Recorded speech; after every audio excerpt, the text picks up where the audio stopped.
Have you ever wondered about the luxury that surrounds the life of Donald Trump? One of the most striking symbols of this opulence is the Trump princess. Now, let's travel back in time to the heyday of the Italian yacht-making industry, specifically to the renowned Bonetti shipyards. Here, the Nabila, the yacht that would eventually become the Trump princess, was born.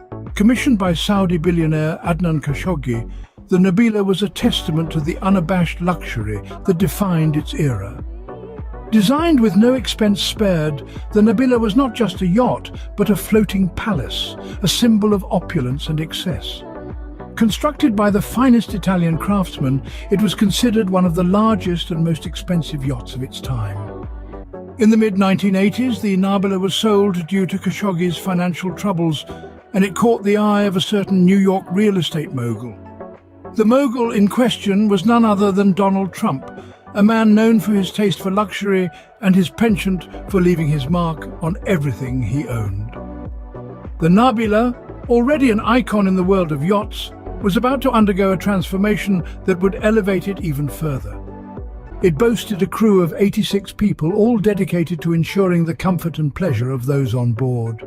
But the crew was just the beginning of the Trump princess's features. The yacht was equipped with a helipad, allowing for easy access regardless of where in the world it might be.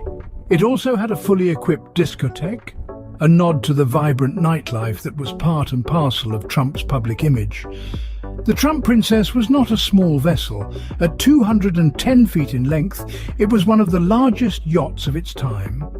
This size allowed for an array of facilities and accommodations that few other yachts could match. Trump, not content with the yacht's original design, had it refurbished to his taste.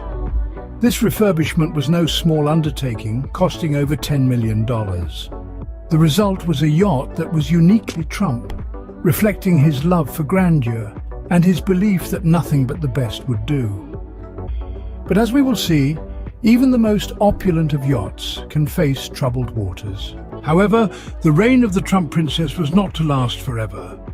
As the 80s gave way to the 90s, a global recession loomed, and even the seemingly invincible Trump found himself in choppy waters.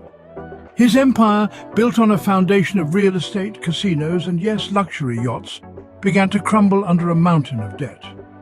In the face of this financial storm, the Trump princess became an unsustainable extravagance. And so, in 1991, Trump was forced to part with his beloved yacht. The buyer was none other than Prince Al-Walid bin Talal of Saudi Arabia, a man whose wealth could weather the economic tempest. The era of unchecked luxury, of opulence without consequence, had come to a close. The Trump princess, once the jewel in the crown of Trump's assets, was now just a memory, a symbol of a time that was no more. But let's not forget, every end is also a beginning.